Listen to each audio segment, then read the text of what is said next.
Salut à tous et à toutes, on se retrouve pour une nouvelle vidéo et un nouvel épisode en mode Pro Cyclist, le 9ème de cette série et le 2ème dans cette saison 2. Et du coup dans cet épisode on va poursuivre la saison et on va aller faire je pense pas mal de classiques vu qu'on va faire la Faune Ardèche. Ensuite on ira faire du coup la Faune Drôme, ensuite on ira faire le Trofeo Leguelia, le Grand Prix de Denain. On ira également faire le Cholet Pays de la Loire, ensuite on ira faire le classique Bruges de la Panne avant de partir pour le Dwarfs Blanc Blanc de Rennes. Puis après on ira faire le Grand Prix Miguel Indurain. Et je pense que pour la fin de vidéo on fera le circuit de la Sarthe, un tour on espère pourquoi pas bien performer, mais ça va être avant, surtout il va falloir bien performer pour nos premières classiques World Tour, c'est à dire la classique de la Plaine et le Dwarfs Blanc Blanc de Rennes. Et on va se retrouver je pense directement maintenant au départ de la première course de la vidéo, c'est à dire la Faune Ardèche classique. On peut voir qu'il y a une belle start list et on va voir quel est notre rôle aujourd'hui et quel est l'objectif du directeur sportif. On est au départ du coup de cette Faune Ardèche classique, on a un rôle d'équipier sur cette course, on doit travailler du coup 30 km en tête de groupe. On va du coup essayer de le faire et on va se retrouver directement dans le final pour voir si on a notre carte à jouer ou pas. On a un 0 qui nous aide, ça veut dire qu'on n'a pas de note négative, c'est à peu près correct. Et on va se retrouver je pense directement dans le final comme j'ai déjà dit. Malheureusement on n'aura pas trop notre carte à jouer sur cette Faune Ardèche classique. Il reste 9 km avant l'arrivée mais malheureusement on est complètement cuit. Et on va aller voir si on a réussi l'objectif. Et oui on a réussi l'objectif vu qu'on a fait 41 km sur les 30. Et on va se retrouver maintenant directement à l'arrivée pour voir qui c'est qui remporte cette course. En tout cas ça ne sera sûrement pas nous. Et les premiers vont arriver, c'est un groupe de 3 qui va arriver pour la victoire. Et c'est Dion Smith j'ai l'impression qui va s'imposer sur cette Faune Ardèche classique. Il s'impose du coup devant Axel Zingle, Pedersen complète le podium. Et après dans le peloton ça finit un peu plus loin vu que c'est Sbaragli qui va chercher la 4ème place. Et Virmoz la 5ème, nous malheureusement on finit un peu plus loin avec notre coureur. Et on va se retrouver je pense maintenant directement pour la prochaine course qui est je crois bien le Grand Prix de la Drôme. Et on va se retrouver directement au départ pour voir si on a encore une fois un rôle d'équipier ou pas. On est au départ de ce Grand Prix de la Drôme et du coup on a un rôle de puncher outsider sur cette course. On doit se montrer en échappée 65 km dans les 130 derniers kilomètres. On va du coup essayer de réaliser l'objectif et on va se retrouver directement soit dans le final si on a peut-être la possibilité d'aller chercher quelque chose, soit un peu plus tôt. Malheureusement à 28 km de l'arrivée on vient de se faire reprendre par le peloton avec notre coureur. On a fait du coup l'objectif vu qu'on a fait 100 km sur les 65 qu'on devait faire. Et on va se retrouver je pense un peu plus tard sur ce Grand Prix de la Drôme parce que je pense qu'il y a large moyen qu'on aille chercher un bon résultat aujourd'hui. On se retrouve dans les 4 derniers kilomètres de ce Grand Prix de la Drôme. On va aller voir si on peut aller chercher un bon résultat. Va pas falloir utiliser toute notre barre jaune pour pouvoir sprinter dans le final parce que là si je commence bien à accélérer comme ça je risque d'être rapidement cuit. En tout cas on n'est plus que 26 dans ce groupe. Il y en a pas mal qui sont pas au mieux niveau barre. Du coup je pense qu'on a large notre carte à jouer aujourd'hui et qu'on a large la possibilité d'aller chercher le top 10. En tout cas il reste maintenant 1 km 500, 1 km 400. On va aller voir ça, on va lancer. On n'a rien à perdre de toute façon. On n'a rien à perdre, on a Dries de Bondt à côté de nous qui lance également. Oh est-ce qu'on a la capacité? Ah malheureusement on va craquer, on ne s'imposera pas. Mais c'est du coup Casper Pedersen qui va s'imposer sur ce Drôme classique. Il s'impose du coup devant Dries de Bondt. Rétailleux va chercher la 3ème place, Lamperti la 4ème, Sandé du Jardin la 5ème. Et nous du coup on va chercher une belle 9ème place sur ce Faune Drôme classique. C'est un résultat plutôt bon et on va se retrouver maintenant directement pour la prochaine course. On devait se retrouver pour la prochaine course et ben non on se retrouve pour le passage du mois vu qu'on passe maintenant au niveau 11. Après ce passage du mois on va du coup aller mettre le point de compétence. Je sais pas du tout où je vais le mettre, je pense que je vais le mettre en entraînement en fait.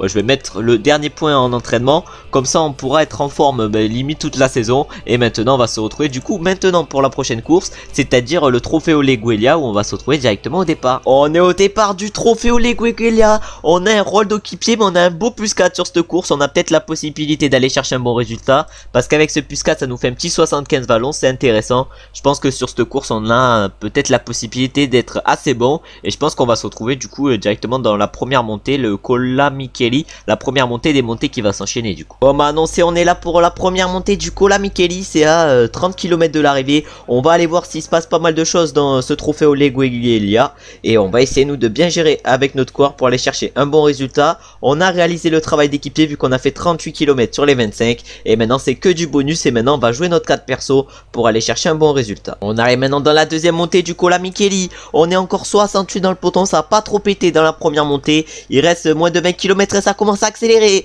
Oh il y a un Colombien qui a accéléré mais personne ne l'a suivi. Ah s'il y a Pavel Sivakov qui le suit, il y a également Fischer Black qui essaye de le suivre. Mais nous on va imposer notre tempo, on va essayer de rouler en tête. En plus notre coéquipier le clinch est extrêmement bien, il a un petit plus 4, ça l'aide pas mal. Surtout qu'il a des stats plutôt intéressantes quand même en vallon. Mais là si on va pas rouler pour le peloton nous avec notre coureur, on va en mettre une aussi. On va en mettre une et du coup il y en a seulement deux pardon qui nous suivent, il y a Scaroni et Bonneux. Et là maintenant on va essayer de continuer à notre rythme dans la descente, c'est à dire continuer à accélérer. accélérer et on va espérer que nos deux adversaires vont relayer avec nous. Oh, les mecs sont des méga cracks, ils roulent avec nous et limite ils nous emmènent. Bonneux a fait un travail de fou furieux, il nous emmène, il nous demande de relayer avec lui, il va falloir relayer avec lui. On est à relais 85 mais là Bonneux il nous a emmené tel un prince, tel un roi, il nous a emmené. Est-ce qu'on va être capable d'aller chercher un bon résultat? On va voir ça parce que derrière le peloton est quand même à 1 minute 10. Oh mais Bonneux, mais quel crack! Quel crack Bonneux là, il doit se dire pourquoi je passe pas, mais c'est lui, il impose un trop gros tempo. Et là du coup on va accélérer, on va voir s'il nous suit quand on accélère. On se met fort curseur 91 mais Bonneux est extrêmement fort. On se met fort curseur 91 et là il y a Albanese qui sort de nulle part et qui accélère. Oh là là, Albanese qui sort de nulle part et qui accélère. Et maintenant du coup on n'est plus que dans un groupe de 6. Il y a un groupe de 4 derrière à notre poursuite. Mais l'objectif là ça va peut-être être d'en mettre une dans ce groupe de maintenant 9. Vu que j'ai l'impression que le groupe de 4 derrière a réussi à revenir. Oh, Umba qui avait été le premier à accélérer. Toujours là, on a également Pavel Sivakov qui est bien là. On est maintenant plus que 8, il y en a un qui a craqué. On va voir si on est capable d'aller chercher des gros résultats ou un gros résultat surtout sur ce trophée Olegou Eguilea. Mais on gère pour l'instant assez bien, vraiment je dis assez mal quand même le blast de la course. Mais oh, c'est pas grave, le truc il est quand même assez compliqué. Et maintenant on va se retrouver dans les 6 derniers kilomètres. On va aller voir si on est capable d'aller chercher un bon résultat ou pas. Notre barre jaune elle est pas très élevée mais je pense qu'on pourrait, qu'on va pouvoir tenir 5 km avec cette barre. Et Pavel Sivakov du coup est en train d'amener son coéquipier Daniel Felipe Martinez dans ce final. Je pense que déjà minimum on est assuré de faire top 7 sur cette course. Et là on va prendre le gel énergétique. Et là maintenant ça va être Albanese qui va en mettre une. Albanese en met une. Il est suivi directement par Daniel Felipe Martinez. Oh là là, Albanese il en a tenté une. Albanese il en a tenté une belle. Nous on va pas collaborer. De toute façon la victoire devrait se jouer entre nous 7. Ça m'étonnerait que le peloton revienne. Et même à 6 elle va se jouer la victoire. Parce qu'il y en a un qui est distancé. On a Umba qui est pas au mieux. On va voir si nous on est capable d'aller chercher un bon résultat. On lance le sprint. On lance le sprint. Est-ce qu'on est capable de résister? On va voir ça. Ah non on va pas résister malheureusement. Mais c'est qui va s'imposer sur cette course? Et c'est du coup Victor Albanese qui s'impose sur ce trophée Olegou Eguilea. Il s'impose du coup devant Camiel Bonneux, Daniel Felipe Martinez. Et nous du coup on arrive quand même aller chercher la 4ème place et on n'est pas dernier du groupe de sprint vu que c'est Restrepo qui va chercher la 5ème qui a fini dernier de notre petit groupe. Et nous maintenant on va se retrouver je pense directement pour la prochaine course. On verra quel est le profil de la prochaine course et quel rôle on a à jouer. Mais là on a réalisé un trophée Olegou Eguilea plutôt intéressant, même très intéressant. On peut voir ici la start list de ce Grand Prix de Denain. On a du coup Greg Van Avermaet face à nous. On a également nous qui sommes dans les favoris. On a Clément Rousseau. En tout cas, on a une belle petite start list, mais pas non plus insane. Du coup, je pense qu'on a largement notre carte à jouer sur cette course. Et on va aller voir si le directeur sportif est d'accord et s'il nous donne un gros rôle sur cette course. On est au départ de ce Grand Prix de Denain. On a pour objectif de remporter la course. Aujourd'hui, on a du coup un rôle de leader logique vu qu'on doit remporter la course. On a un petit +1 pour nous aider. On va aller voir du coup si on est capable ou pas de la remporter cette course. Et on va se retrouver au niveau des secteurs pavés. Je pense qu'on va se retrouver au premier secteur pavé là des deux trucs. Et on se retrouve pour les premiers gros secteurs pavés. Pour l'instant c'est notre équipe qui est en train de rouler. Mais malheureusement il y a une échappée de 17 coureurs à l'avant qui ont plus de 1 minute 40 sur nous. D'avance pardon sur nous. Et là l'objectif du coup avec notre coureur ça va être d'accélérer pour essayer de leur reprendre un max de temps pardon. Et en plus je pense qu'à effort curseur 80 vu nos stats pavés et notre 79 actuel avec le +1, il y a large moyen qu'on aille chercher qu'on aille chercher le groupe de devant et surtout qu'on fasse exploser le peloton. Voilà, on est déjà plus que 51. Ça explose de partout avec notre accélération. Kevin Genietz il semble plutôt bien mais c'est normal, il est assez complet, normalement il a des plutôt bonnes stats en pavé.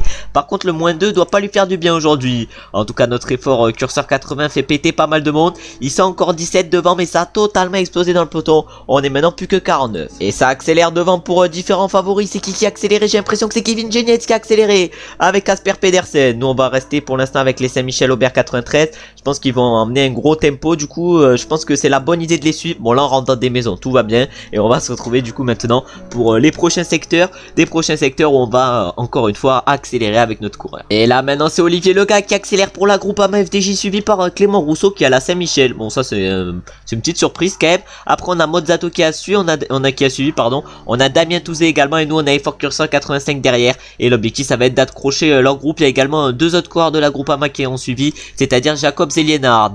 Ah devant l'échappée elle compte encore 16 unités mais elle est juste devant nous, hein, elle a moins de 25 secondes. Il y a largement large moyen qu'on les rattrape. Et si on continue d'accélérer sur les secteurs pavés, il y a moyen, je pense, qu'on ressorte très bien. En tout cas, là, on rentre dans la petite ville. C'est là où on va rentrer dans la maison. Non, on n'est pas rentré dans la maison cette fois-ci. Mais là, maintenant, on va se mettre avec Fort Cursor 85 et on va tout donner sur ce secteur pavé. On est dans un peloton du coup de 24, vu qu'on a réussi à reprendre l'échappée. Oh là là, est-ce qu'on est capable de bien remonter? On va voir ça. On va prendre sûrement le faufilement, parce que je pense que là, on peut reprendre quelques places. Oh, il y en a quelques-uns qui craquent de l'échappée matinale. Nous, on est encore assez bien. On a de toute façon l'objectif de remporter la course. Et du coup, va falloir tout faire pour. En tout cas, maintenant, il y a un coureur malheureusement pour nous qui est parti tout devant. Mais nous, on gère assez bien sur ce secteur pavé. Et le coureur, du coup, c'est Danielos. Et nous, maintenant, on est avec Fort Cursor 85. On est dans un groupe de 14 et je pense qu'on a large la possibilité de gagner. Et on est maintenant à nouveau dans des secteurs pavés. C'est encore une fois les groupes AMA-FDJ qui accélèrent.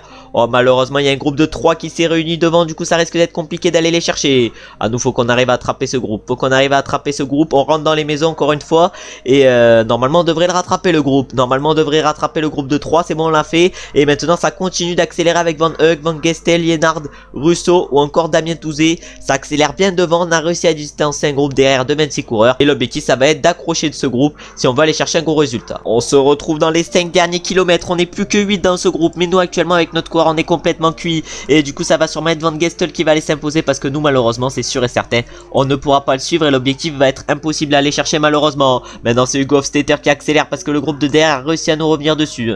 Vraiment, j'ai pas géré au mieux sur ce Grand Prix de Denain. Je pense que j'étais capable de largement mieux. Et je pense surtout que j'étais surcoté du Hamano de pavé. Vraiment, d'avoir 78 pavés, ça avantage. Mais là, vu qu'il y a 2-3 secteurs pavés, ça change pas grand chose. Et du coup, là, on va lancer le sprint. Combien allons-nous pouvoir faire sur cette course? On va voir ça. On avait l'objectif de victoire, mais je pense qu'on a large la possibilité d'aller chercher un top 5. Alors que devant, du coup, c'est Dries Van Gestel qui s'impose devant Hugo Hofstetter. Allegard va chercher la 3ème place. Lienard la 4ème. Le Gak la 5ème. Après, il y a Van Hug qui va chercher la 6ème. Et nous, malheureusement, on ne fait que 8ème sur cette course. Alors qu'on avait un objectif de victoire. On s'est peut-être vu trop beau aujourd'hui. Et on va essayer de régler ça sur la prochaine course. Maintenant, on va partir pour le Grand Prix de Cholet, dont on peut voir le parcours ici. Il n'y a pas l'air d'avoir une adversité énorme sur cette course. On va du coup essayer de tirer notre épingle du jeu. Et on va se retrouver d'abord au départ pour voir quel est le rôle que nous donne le directeur sportif. Et sur ce Grand Prix de Cholet, du coup, on a un rôle de puncher outsider et on doit réaliser un top 30 et se montrer en échappée 70 km dans les 140 derniers kilomètres. Malheureusement, le moins 3 nous aide pas trop aujourd'hui. Heureusement, la forme est plutôt correcte pour cette course et on va se retrouver, je pense, directement dans le final pour voir si on a peut-être la possibilité d'aller chercher un bon résultat et pour voir si on s'est fait rattraper avec l'échappée par le peloton. On se retrouve dans les 5 derniers kilomètres de ce Grand Prix de Cholet. On a du coup réalisé l'objectif vu qu'on a fait 121 km sur les 70, mais malheureusement le top 30 risque d'être extrêmement compliqué à aller chercher vu qu'on est un peu cuit là actuellement avec notre coureur et on va du coup aller sur la ligne d'arrivée, voir qui c'est qui s'impose devant, mais on ira également voir si on arrive à réaliser l'objectif, même si comme j'ai déjà dit ça risque d'être compliqué. En tout cas on peut voir que là les premiers arrivent, les deux premiers arrivent, c'est-à-dire Askey et Jacobs. Qui c'est qui va s'imposer? C'est du coup Askey qui s'impose sur cette course devant Jacobs. C'est bien Askey, ouais c'est bien ça. Du coup Lamperti va chercher la 3ème place et complète le podium. Après la 4ème place elle est pour Lienard, pardon, la 5ème elle est pour Léo Bouvier. Et nous, est-ce que le top 30 va être réalisable ou pas? On espère. Oh, je pense que ça risque de se jouer à pas grand chose. Et on finit 28ème, on réalise du coup l'objectif du jour. On va se retrouver maintenant directement pour la prochaine course. Et maintenant on va partir pour la première course World Tour de notre carrière, c'est-à-dire la classique Bruges de Panne. On a par contre une énorme start list vu que c'est une course World Tour. On a par exemple un Mathieu Van Der Poel, un Arnaud Delis, un Christophe Laporte, David et Ballerini. Vraiment la start list est assez impressionnante. On va du coup aller voir sur notre première course World Tour quel objectif va nous donner le directeur sportif, mais surtout quel rôle, parce qu'il va sûrement nous mettre, je pense, équipier ou baroudeur. Quel va être notre rôle sur notre première course World Tour? On va voir ça. Et du coup on a un rôle de puncher outsider, mais plutôt de baroudeur vu qu'on doit faire 65 km pardon dans les 130 derniers kilomètres. Du coup on va remonter dans le peloton et on va essayer de partir dans l'échappée. Si on arrive à prendre une longue échappée, il y a moyen qu'on remporte pas mal de points pour les échappées World Tour, et il y a moyen qu'on soit pas loin du niveau 12. Et on va se retrouver du coup sur cette course, je pense directement dans le final, pour voir si l'échappée va au bout et pour voir si on a réalisé l'objectif du jour ou pas. On se retrouve dans les 7 derniers kilomètres sur cette course. On a réalisé l'objectif d'échapper vu qu'on a fait 96 km sur les 65 qu'on devait faire. Et là maintenant il reste plus que 5 km sur cette course. Est-ce qu'il y a moyen qu'on aille chercher un gros résultat? On va voir ça. En tout cas ça accélère bien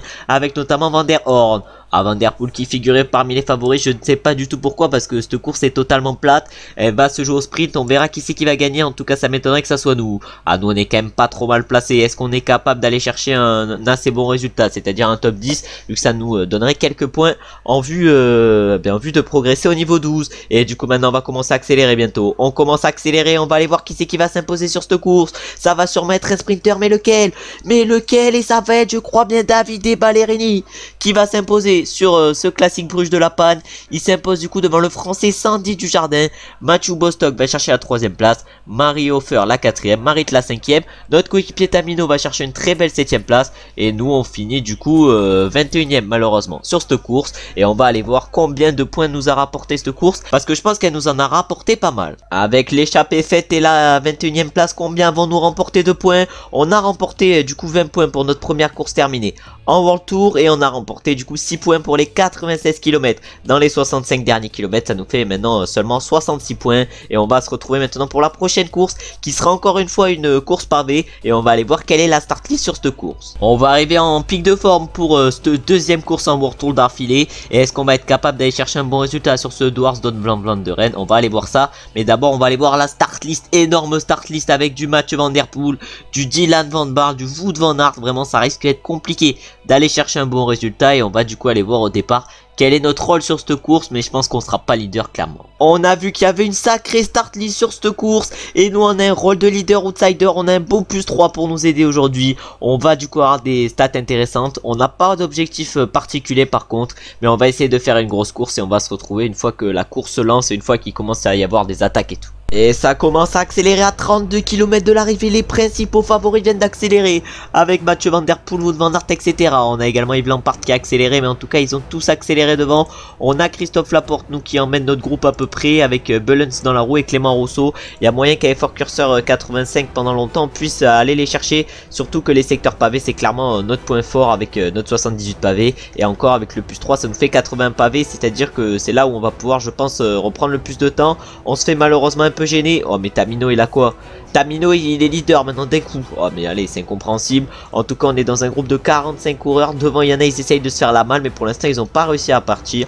On va voir s'ils arrivent à partir. En tout cas Van Der Poel -3 il est pas au mieux, mais par contre Wout Van Aert à +2 il est clairement bien aujourd'hui. Oh, John Degenkolb a réussi à partir tout seul devant. On a Yves Lampaert qui essaye de revenir sur lui, mais pour l'instant on est plus que 25 actuellement dans le peloton. Un peloton qui a quand même pas mal explosé. Il y en a encore qui explosent, on risque d'être plus que 20 ou 19 d'ici pas longtemps. Oh, Dylan Teuns s'en met une, on a Wout Van Aert qui le suit, mais là ça fait que accélérer depuis tout à l'heure. On a également Van Der Poel qui était extrêmement bien placé. Nous malheureusement on est aussi assez bien placé, mais on a perdu quand même pas mal de barres pour l'instant sur cette course. On a par exemple Wout Van Aert et Van Der Poel qui ont une barre un peu supérieure à la nôtre. En tout cas il reste plus que 15 km avant l'arrivée. Là il y a Van Der Poel, Yves Lampaert et Wout Van Aert qui essayent de s'isoler en tête. Oh là là, on est encore 25 dans ce peloton. Un peloton qui a pas totalement explosé, même s'il y a pas mal de coureurs qui sont en difficulté. Wout Van Aert a décidé de accélérer, il est extrêmement bien. Il reste encore 10 km. Moi je vais mettre en faufilement pour ce secteur pavé parce qu'il y a moyen qu'on remonte un peu. On se met Fort Curseur 90 parce que là on est archi mal placé. Est-ce qu'on va pouvoir remonter? On n'est pas trop remonté malheureusement. On est autour de la 10e, 15e place. Et là ça accélère pour Dylan Teuns, Mathieu Van Der Poel et Dylan Van Baarle. Mais là ça fait que accélérer. Van Baarle qui accélère. Oh là là, mais quel monstre. Il est suivi par Mathieu Van Der Poel et Wout Van Aert. Oh là là, mais les mecs sont vraiment des machines de guerre. Nous j'ai l'impression qu'on n'a pas géré au mieux sur cette course, parce que par exemple Tamino qui avait une barre largement inférieure à la nôtre tout à l'heure, il a autant de barres que nous. Je pense que j'ai pas géré au mieux cette course. En tout cas on n'est plus que 23 dans le peloton. On va essayer de continuer à s'accrocher, mais ça devient assez dur. Maintenant il reste moins de 3 km sur cette course. On a géré à peu près correctement. Il reste 2 km 500. Notre +3 nous donne un 71 d'axel, 77 de sprint. C'est plutôt l'inverse, 77 d'axel et 71 de sprint. Et là du coup on va lancer. On a Dylan Van Baarle qui a lancé d'extrêmement tôt, mais ça a tourné dans le final. Est-ce qu'il va pouvoir aller la chercher? On sait pas. Nous malheureusement on va craquer à quelques centimètres de la ligne. Et c'est Davide Ballerini qui va s'imposer sur ce Dwars Van Blanc de Rennes. Devant Mathieu Van Der Poel, notre coéquipier Tamino finit 3ème. Mairo Hofer finit 4ème. Et nous du coup on va chercher une excellente 5ème place. Sur cette course vraiment on a fait un plutôt bon résultat. Même si je pense que j'aurais pu largement mieux gérer. Mais ça va s'apprendre au fur et à mesure des saisons, au fur et à mesure des courses, mais pour l'instant c'est pas trop ça. Et on va du coup maintenant aller voir combien de points nous rapporte cette course, mais je pense qu'avec le top 5 et tout, on risque de remporter pas mal de points pour un premier top 5 en World Tour, un premier top 10 en World Tour. Ça risque, je pense, d'être assez intéressant. Notre deuxième course World Tour est quand même plutôt réussie avec une 5ème place, premier top 5 en World Tour, ça va être intéressant. Du coup on remporte 70 points et on se retrouve maintenant à 136 points et on remporte 13 points en plus pour la course. Bon, on a encore 150 points avant de passer au prochain niveau. Et maintenant on va se retrouver pour le Grand Premio Miguel Indurain. Et on va se retrouver d'abord pour aller voir la start list et pour voir quels seront nos adversaires sur cette course. On a une sacrée adversité sur cette course et on va du coup aller voir quel rôle nous octroie le directeur sportif. Et on est au départ de ce Grand Premio Miguel Indurain et on a un rôle d'équipier, on doit travailler en tête de groupe 25 km. On a un 0 qui nous aide un peu grâce aux 98% de forme. Mais on va essayer pourquoi pas d'aller chercher un bon résultat aujourd'hui. Parce que même avec le rôle d'équipier, je pense que je peux jouer ma carte perso et réaliser peut-être quelque chose. Même si face à Enric Mas, Eddie Dunbar ou encore Jack Egg, ça risque d'être extrêmement compliqué. Je parlais de jouer ma carte perso tout à l'heure. On se retrouve à 12 km de l'arrivée. Mais on n'est pas au mieux malheureusement avec notre coureur. Il y en a pas mal qui accélèrent devant. Mais malheureusement on ne peut pas les suivre. C'est pas trop notre type de course. Avec seulement 71 ballons, voilà, c'est compliqué de rivaliser avec des mecs qui ont des 80 ballons, 80 montagnes. Alors que nous on a un pauvre 71 ballons, 69 montagnes. Déjà bien figuré, c'est assez compliqué. Au moins on a réussi l'objectif du jour vu qu'on a fait 38 km sur les 25 qu'on avait à faire. Et du coup maintenant on va continuer de mener notre rythme à Effort Cursor 85. Mais on risque de finir dans les abysses du classement. Et on va du coup aller voir qui c'est qui s'impose sur cette course. Et on va aller voir qui c'est qui va s'imposer sur cette course. On voit vraiment rien du tout. Mais qui c'est qui va aller la remporter? Est-ce que c'est Zambanini et Eddie Dunbar? Je vois pas du tout qui c'est. Et j'ai l'impression que ça va être Zambanini qui va s'imposer. Ah ben oui, le champion d'Italie Zambanini du coup qui s'impose. Je sais pas du tout qui est cet homme. En tout cas il s'impose Zambanini devant Hannes Wilkic. Lui non plus je connais pas. La 3ème place du coup elle est pour Jack Egg. Voilà enfin un coureur que je connais. La 4ème place elle est pour Unai Iribar. Et la 5ème elle est pour Fernando Tercero. On a Romain Grégoire qui va chercher la 8ème place. Et nous malheureusement on va finir beaucoup plus loin sur cette course. Mais au moins on aura réalisé le travail d'équipier. Et maintenant on va se retrouver pour le circuit de la Sarthe. Une course par étape de 4 étapes. Où on va aller voir quelle est la start list et quels seront nos opposants pour le classement général, si on a la possibilité de le jouer ou pas. On va voir du coup la start list de ce Tour du Pays de la Loire. On peut voir que déjà au sprint tu auras des Tischden, des Bostock, et on va aller voir aussi le parcours, hein. On aura la première étape du coup de plaine, une deuxième étape ça sera un chrono, on aura peut-être notre carte à jouer, même un prologue ça sera, la 3ème étape ça sera une étape plutôt vallonnée, et la dernière également, on aura peut-être notre carte à jouer en vue du classement général sur ce tour qui sera du coup notre dernière course de la vidéo. Et on va se retrouver maintenant directement au départ pour voir quel est le rôle que nous allons jouer sur cette course par étape. On est au départ de la première étape de ce Tour de la Sarthe, ou plutôt de ce Tour du Pays de la Loire. On a un rôle de sprinter outsider, on a un bout plus 4 pour nous aider sur cette première étape. On va voir si on peut aller chercher une belle place d'honneur, mais je pense qu'avec le plus 4 il y a moyen, et on va se retrouver directement dans le final. On est déjà plus que 85 dans le peloton à cause des chutes. Nous on est actuellement pas placé au mieux avec notre coureur sur cette première étape. On va voir si le rôle de leader outsider du sprint, plutôt de sprinter outsider, est mérité avec cette première étape où on a la possibilité, pourquoi pas, d'aller chercher un bon résultat au sprint. Surtout que le plus 4 nous aide bien vu qu'il nous met un petit 72 sprint, 78 axel, c'est plutôt intéressant si on veut aller chercher un bon résultat. En tout cas il reste maintenant 2 km avant l'arrivée. On va bientôt accélérer, ça accélère devant. Est-ce qu'on est capable d'aller chercher une place d'honneur? On va voir ça. En tout cas il y a tous les meilleurs sprinters qui ont accéléré. Il y a Mathis Louvel, il y a tous les meilleurs sprinters, et il y a Zanochello ou Angulo qui va s'imposer. Et ça va du coup être Zanochello qui s'impose sur cette première étape. Il s'impose du coup devant Axel Zingle. Angulo va chercher la 3ème place, Mathis Louvel la 4ème, Patrick Bévin la 5ème, et nous on va chercher un beau top 10. Bon, le rôle de sprinter outsider est à peu près mérité, top 10 c'est plutôt intéressant. Et maintenant on va se retrouver pour la 2ème étape, et on va se retrouver directement au départ de notre coureur, vu que ça sera un contre-la-montre, plutôt un prologue vu qu'il va faire 6 km, et un prologue où on va essayer du coup de bien performer pour espérer être bien placé au classement général avant les 2 dernières étapes qui seront des étapes ballonnées où le classement général risque de bien se jouer cette fois-ci. On va s'élancer avec notre coureur sur ce prologue. J'ai l'impression qu'on a une note plutôt bonne. En tout cas on a pour objectif de terminer dans le top 50. On va voir si c'est faisable et on va partir à fond sur ce début de prologue. En tout cas on doit finir dans le top 50. Benili pour l'instant est en tête. Notre objectif, on va voir si on peut le réaliser. On est 13ème actuellement au classement général après la première étape, et là l'objectif ça va être de réaliser une bonne course. Je pars assez vite à 87. km, comme ça j'utilise un peu la barre rouge, parce que je pense que je pourrais en récupérer de la barre rouge après, vu qu'il va avoir une espèce de descente. En tout cas maintenant il reste plus que 3 km 500, ça va assez vite sur ce prologue. J'espère que je gère plutôt bien, parce que sinon si je me retrouve à l'arrivée 70e, ça sera pas ouf. En tout cas maintenant on va se mettre à 91, je pense qu'à 91 ça peut passer. Ah là va bientôt avoir un moment de récup, va avoir un moment de récup dans la descente. Alors on va se mettre à 85 plutôt, et là il y a le moment de récup. Il y a le moment où on peut peut-être récupérer du rouge. Voilà, on en a récupéré un peu. On va tout donner jusqu'à la ligne d'arrivée. En 2 tours, mais je l'ai utilisé un peu trop tôt. Et du coup, je finis 40e pour l'instant à 22 secondes. On va voir si on peut réussir l'objectif de top 50. Normalement, on devrait le faire quand même, parce qu'il reste plus que 6 coureurs à arriver.